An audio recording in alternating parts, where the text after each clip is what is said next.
If you're looking to make solar simple, give Ron Domenico with AD Energy a call. All-day energy made simple. Solar solutions with zero down, options to lease or finance, and roofs and trees are no issue.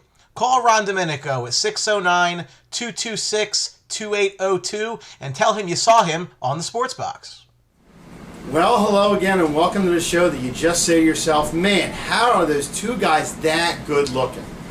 This is the Sports Box. The only thing is right here. I am Mike Velardi, a.k.a. Hampton Mike, along with my partner, Brian, the Ranger. Brian, how are you? I'm breathing a little better today, but you almost tipped the camera out again. With your propensity to throw things. That's all right. It's a trademark. You got to do something. It's okay. Well, welcome to the show, day 2 of free agency. We're going to kick it off again for you, but first we got to tell you, you can always get us on social media if you need to. Most certainly. I mean, really, if you don't know this by now, but whatever, we'll let you know again. So as, of course, you see the graphic in front of you right now, you can find us on both Twitter and Facebook at Sportsbox Show. We do a lot of great content through there. And, of course, our YouTube channel. If you haven't yet subscribed, go ahead and subscribe right now. Don't even wait. Take a second. Oh, well done. So make sure you're subscribing to us here on YouTube if you haven't already. Got a lot of great content for you guys coming up throughout the rest of the year, actually, because this is the place to be for sure. Absolutely. And today we're going, like I said, day 2 of the free agency. It's hot and heavy again.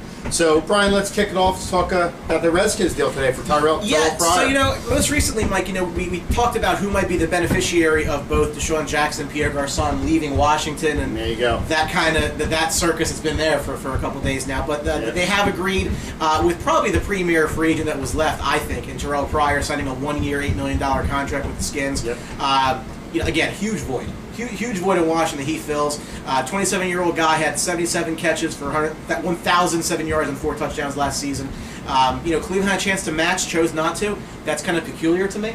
It is, with all the money they had. I'm surprised they didn't take a shot. And the Redskins really took advantage of this because $8 million a year for a guy who was projected to get 10 or 12. I mean, they really saved a little bit of money there. But like you said, it's a big void they got to fill with the loss of 2 receivers. So, we'll see. Well, the 1 year I think is interesting specifically for the Redskins. We'll talk about some other 1-year deals in the show today, but because they just don't know what this Kirk Cousins thing is going to be, and they could potentially be in for a bigger problem as of next year. I think in this case specifically, I like the 1-year deal because it gives us some flexibility if things really go haywire. Speaking of Kirk Cousins, he did sign a tender today for the franchise tag. So he's cheap. Yeah, well, he now can get traded, but I don't know who's going to give up anything for Kirk Cousins. Yeah. We had talked about that on our last show, so that's going to be very interesting. So, we have the Chargers deal. Let's talk about that a little bit. The LA Chargers, by the way. I got that wrong last time. I apologize to all my family and friends watching the show. So Russell Okung agrees on a 4-year, $53 million deal with the Chargers. 25 of that is guaranteed. Again, they're looking for offensive line help. He's a guy who's been around the league a little bit now, which is kind of surprising, to be honest with you. But they definitely needed the help there. 29-year-old, played all games, all 16 last year for Denver. It's a guy that I think is definitely going to help a Los Angeles offensive line that really hasn't been that great in years past, especially if they want to keep Melvin Gordon running well. And I'll tell you, this guy, it's the second time he's gotten paid, because coming over from Seattle, he got paid as a Bronco, and now he's getting paid well as a Chargers. But good pickup for the Chargers, lock him up for a 4-year deal. Then we're going to talk about Lawrence Timmons from Pittsburgh off to sunny Miami. Yeah, the weather's a little better down in Miami than it is here, too. 2-year, $12 million, pretty much all of it's guaranteed. Yep. What's interesting about this is, Lawrence Timmons is a guy that whenever Pittsburgh will play New England, he was used and abused by New England. Yeah. So now he's going to see him twice a year. 30 years old, Miami's looking to just pad that defense. Didn't have, I think, that great of a year last year. I don't think he's the guy he used to be, especially at his age now. But when you're Miami, I guess you're trying to find anybody that you can find to fill that void. And, Pittsburgh, I'm sure, will be able to replace him. It's a good pickup for the Dolphins. I mean, you'd think they want to... They have some offensive, I wouldn't say firepower, but they have some weapons at offense and wide receiving core and their running backs. Maybe beat up the line a little bit, but you know what? Defense is always going to help. So, with Sue slacking off a little bit, paid him a lot of money. They bring him in, and let's see what they can happen. Yeah. Speaking about New England, obviously, former Patriots cornerback Logan Ryan signs a deal with the Tennessee Titans. Yep. 3 years, $30 million. Again, the Titans keep accumulating players here. Keep on running them up. I'll be curious to see, what Ryan does outside of New England. I think that sometimes playing in that Belichick defense makes players better than they really are. But we'll see. I think it's somebody, he's been very durable. Hasn't missed a game in his 3-year career. 13 career picks, one in the postseason. He's only 26. Again, it'll be interesting to see, how he plays. I mean, he's used to the AFC. We'll see if he can help Tennessee continue. Again, I think they're primed to win that division, frankly. Yeah. They have a good draft this year. Totally can see that coming around. Yeah. Then we talk about Prince Akamura leaving the Jags, where he was so comfortable there, off to Chicago for a 1-year deal. A lot of 1-year deals this year. It's a Mukamar, but I don't hold that against What did I say? Makamar? Yeah, whatever. Whatever this guy's name is. Prince Mukamar. Former Giant signs a 1-year deal with the Bears, a $5.5 million. Also was a former Jaguar. That's where he was last year. Say that. Yep, he's a guy who has kind of struggled in the league. He was the first-round pick of those New York Giants, but it's a Bears defense that's going to have to probably be really good if the Bears plan to win a couple games this year with Mike Glennon, a quarterback. He's definitely going to get some work back there. So. Yeah, that is for sure, especially in a division where you have Aaron Rodgers and Matt Stafford. Yep. Not necessarily Sam Bradford, but those two guys throw the ball. The Bears are definitely in I don't want to say total recovery mode, or revamp mode, but they're pretty close. Yeah. Pretty close to that. Feel good story. Julius Peppers on his way back to where he started from, the Carolina Panthers. 1-year deal, I believe, or 2-year deal. Yeah, it's 1-year deal, $3.5 million. A little bit of an incentive there too. 15-year vet. Yeah. Again, he's going home. Probably one of those swan type things. 1 or 2 probably years, last year. he's out of there. Yep.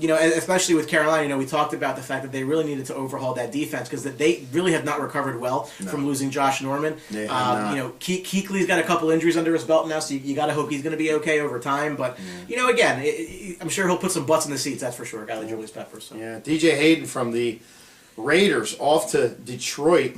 1-year deal, $5.25 million. Another 1-year deal, and the Lions trying to add to the defense again. They just haven't been able to get it right with defensive guy after defensive guy cutting guys, doing this, doing that. So, hey, the Lions, hats off to them for trying to make another effort. Interesting trade. So I guess the Panthers had to make some room for Julius Peppers. They end up sending a 3rd-round pick and defensive end Coney Ely to New England for a 2nd-round pick. Now, here's what's interesting here. If you actually, it sounds like a lot, right? 2nd for a 3rd. So it sounds like it's really only 8 picks. New England's basically trading down from 64 to 72 to pick up a guy in Ely who, really a defensive end. It was a top priority for New England this year. Again, you don't really know, what's going to happen.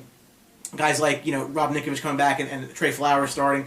Chris Long isn't going to be there next year, so that was a position that they really needed to address. And they're bringing a veteran, who's been around the league. And if anyone's going to get the most out of somebody, it's going to be Bill Belichick. So, absolutely. 7 sacks last year. So, Trey Flowers led the Patriots with 7 sacks last year. So we'll see what Ely does there. Definitely, if for nothing else, it's depth for dropping down 8 picks. I mean, And a side note, at the end of yesterday's, or our last video, we never got to it, but San Francisco picking up 3 guys, not a big deal, but picking up Malcolm Smith, the linebacker from the Raiders, picking up Robbie Gould, the kicker from the Giants, and picking up Philadelphia's own Matt Barkley. So, that's 3 more guys San Francisco loads up on. I've heard so much about Matt Barkley in my career. Their quarterback situation is so freaking dreadful right now. It's unbelievable. But anyway, well, they could be, again, they could be angling for something next year. Oh, my God. This might be like a non-season, really. Trust the process? Yeah. That's a lot of things to trust in the process. Yeah.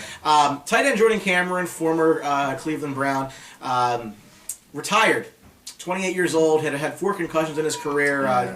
Spent 4 with the Browns, 2 seasons with the Dolphins. It's a shame for these guys to end their career this early, but the NFL stands for not for long. It's unfortunately that injuries do. You hear a lot about concussions these days. With CTE and things like that. And again, I hope for his sake that he won't have any long-term effects from it. But I'm sure he made enough money in his career to live a pretty lavish I hate life. to say this, as cold. Excuse me.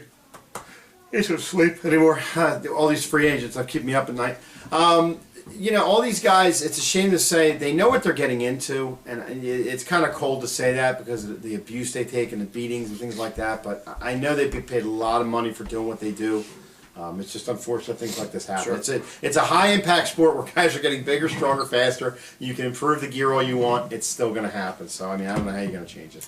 Some deals coming out actually about, the big deal so far in free agency, at least from a big name standpoint, was Alshon Jeffrey signing with the Eagles. Yep. So it was 1 year, $14 million. Apparently really only about 8 3/4 of that is roughly actual. You have almost $8 million in a signing bonus, just the millions guaranteed, and then there's some workout bonuses, $4.5 million in incentives, yards, catches, Pro Bowl. I mean, they had to find a way to fit him in the cap. I mean, they were up against it, so I kind of understand that. Me personally, I'm not really a big fan of incentive-laden deals, and I'll tell you why. I think it ends up causing players to do things that may be a little more selfish versus team. Yeah. I'll give you the analogy in hockey specifically, because I think that's the easiest one to understand. If you have like a goal scored incentive in your contract, and you're on a 2-on-1 with somebody, and you need that goal to make a couple $100,000, you're taking the shot. Right. And that may not be the best thing for the team. And how does that translate to football? Well, again, signing Alshon's a great move for the Eagles. I still am not a big fan of this 1 year. I think that they run the risk of losing him if he has a great year, especially if he hits these incentives. You could get a team like Cleveland or in the top four that have money to just throw a ton of money at him and get him out of there. And receiver, for the most part, is always known as a diva position. I mean, you got to know, if he's going to get paid significant dollars for hitting certain, whether it's receptions, catch, target, whatever it is, he's going to be in Carson Wentz's ear. Yep. And the problem with that is, does that have any impact on Wentz maybe throwing to him versus maybe Torrey Smith's open or Jordan Matthews open, but, again, he wants to keep his number one receiver happy, so maybe throws him a couple balls. Maybe he shouldn't have. Again, I know I'm probably stretching that a little bit, but because receivers are so contingent upon what the quarterbacks and what the offense is doing, I'm just not a huge fan of incentives like that. I think I understand it here more so because of their cap situation. Well, I think the Eagles are a little bit trigger happy because of what has happened in the past with some bad contracts. In the same sense, Brian, you do have a point. If you like this guy enough and you think you got him and you want to hold on to him, why not give him a 3-year deal with maybe an option for his last year or a team option or something to that effect? And the incentive thing, it's twofold. Like you said, it's to a point where a player could alter the way he's playing to get his contract set. But in the same sense for the team, they want him to prove why he's worth what he's worth to make the money. So you could take it both ways. But I agree. I'm kind of a little bit shocked that they would sign him, especially that much for it is incentive laden, but it is a 1-year deal. And if he does have a good year, well, you better hope the Eagles are going to have money next year, because if they don't have enough money, they're losing them next year. Well, it's funny. We talk about the Torrey Smith deal, and the Smith deal has a couple of club options in there. I just think I'm curious why the Eagles wouldn't give themselves some sort of protection against him having a great year and losing him with something like a club option. And again, I don't know how that may work with salary cap. I admit I don't know that, but I don't know. I just think that there's something here. I'm actually kind of surprised. It seems that the only teams that were interested in him were the Eagles in Minnesota. Yeah, it doesn't sound like there's a lot of other interest there. Yeah, in the beginning he was one of the hottest wide receivers out there, but that cooled off pretty quick when everything opened up. So talented player. I mean, again, I think he's going to give Wentz a big target. I think the suspension hurt him a little bit. Possibly. A little bit. Possibly. And speaking of guys who are suspended, somebody who's still a free agent is Josh Gordon. And, some team, if they can get him to... he did apply for reinstatement. So. Yeah, if he can find his way on a team that kind of gets his life together, it's going to be a hell of a signing. It really is. But again, that's the risk. I guess that's the risk. The only thing is he really hasn't played a season in the NFL now in about 2-3 years. So that's the whole issue he's going to have. Not that he's not in game shape, but he's got to get used to playing the speed and everything back to the game again. So, like you said, somebody wants to take a chance on him, pick him up. But the teams that stand out to me in those situations are always the Cowboys. The Cowboys will take on anybody who they think is going to be able to help their team win. You look at whether it was especially since they lost Terrence Williams this year. So actually, that was I wasn't aware of. But Pac-Man Jones was a couple. They always bring in the whether it was Tank Johnson was a problem. They even they just seem to bring in guys that it's irrelevant. They let them play. And Jerry seemed to think that if you've made a couple mistakes, you may not make any more. I don't know. I think it'd be a fascinating fit in Dallas. Personally, I look at a team like Oakland who might not really need him, but man, he could really help their offense. I think he's got to go to a team with a superstar on there that really is okay at wide receiver. Right, is okay at wide receiver, like you said, like maybe the Raiders or Dallas or somebody like that has some decent wide receivers. Not to put him in the fold, but get him some work. Yeah. He doesn't have to catch 15, 20 balls a game. Maybe 3 or 4. Just to get back into speed again. I think he'll be a good player, but we will soon see. So. RG3 out of Cleveland, released. Don't know what happened there, but Cleveland has no... I know what happened there. Well, Cleveland, he sucked. That's what happened there. Too, but I'm just saying, for the sake of Cleveland, they have no quarterback. And they have a ton of picks, so hopefully the quarterback that they're looking for is around or whatever the case may be. I don't know what their plan is for quarterback, but right now they do not have a good quarterback right now. So. Linebacker Chandler Jones with the Cardinals. This guy just got paid. Yep. 5-year contract, $83 million. Wow. Mike. 83. $53 million guaranteed. Wow. Glennon got $45 million. Did you hear? I did hear. Wow. And one more note for the Eagles. Steven Wisniewski signed a 3-year deal for the Eagles. Okay, that's great. They had line troubles last year, but they had a hard time playing Wisniewski last year, which I don't understand that at all. I mean, I understand it. You might have some line issues, but if the guy didn't play last year that much, and when you had line issues, why are you bringing him back for 3? I don't know. That's kind of shocking to me. Again, I think the biggest thing to me for the Eagles is a positive, and I'm taking Jeffrey and Smith's talent and putting it to the side here. Yep. I think they've kind of forced themselves to not take a wide receiver in the draft. Yeah. And again, I really do feel that for them and the way their team is right now, right, they really need to address those corners. They have to go corner. At 14, they better stay there and get a corner. I wouldn't even stay there. I would trade down and get more because the corners are so deep in this draft, Mike. That's true. If they can go, historically, again, I talk to a lot of Eagles fans who do not trust their team to draft well. You probably can't screw this up. Well, no. So I guess for me, go for quantity. Well, right? Yeah. If you're, I always use the Mighty Ducks and Fulton Reed, 1 out of 5. Yeah. If it takes you 4 guys to find 1 or 2 that it's going to work, whatever. I don't know if you take a chance though drafting 2 corners and putting them in this year. I mean, that's going to be, it's going to be tough. It's going to be rough. If they're studs, I mean, hey, I guess it's been done before, but I don't know. I think you definitely get 1 guy at 14. You don't come out of that spot. And maybe you package 2nd or 3rd round and try to move up into the 1st round and do something there. But I don't like the moving back part. If you got a corner there that's good at 14, you're going to be able to get a really solid corner. Not that they're not deep corners, but I think at 14 is the way to go for this team, especially when you have your wide receivers locked up. With so many holes, though, I just think the more selections, the better off you are. You look at a team like Cleveland, 21 picks in the next 2 drafts. And it's been documented. You look at their roster, though. You look at the last 5 years of their picks. There's 2 guys on the rosters from the drafts. Yeah. So it's not a matter of if you have the picks to do it. It's about what you're doing with them. Sure. If you're picking the right guys. I mean, you saw it a couple years ago at Cleveland, or last year they passed on Carson Wentz. I mean, they're killing themselves for that now. I mean, you look about Carson Wentz in Cleveland, at least you have a building block to go on. I don't know. It's going to be very interesting. The draft's in Philly this year. We will see. Very interesting. Yeah, we will. Yeah. So thank you for watching the Sports Box. We really appreciate it. If anything else breaks, we'll get it to you. We'll make up a special for you. And remember, you can always just the social media. Twitter and Facebook at SportsBox Show. You know it by now. Make sure you're subscribing there and our YouTube channel as well, so you make sure you get all our fresh content hot and off the press. Because we've been told by a fan recently we're better than ESPN, and I can't disagree. Yeah, I can second that. So remember, at the Sports Box, the only opinion that matters is still right here. Thanks for watching again, as always.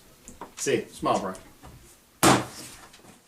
This episode of the Sports Box is brought to you by Mic'd Up Entertainment and DJ Mike Velardi. For all of your event planning needs, make sure you contact Mike at 609-864-5925 and tell him that you saw him on the Sports Box. 3. Don't forget to subscribe.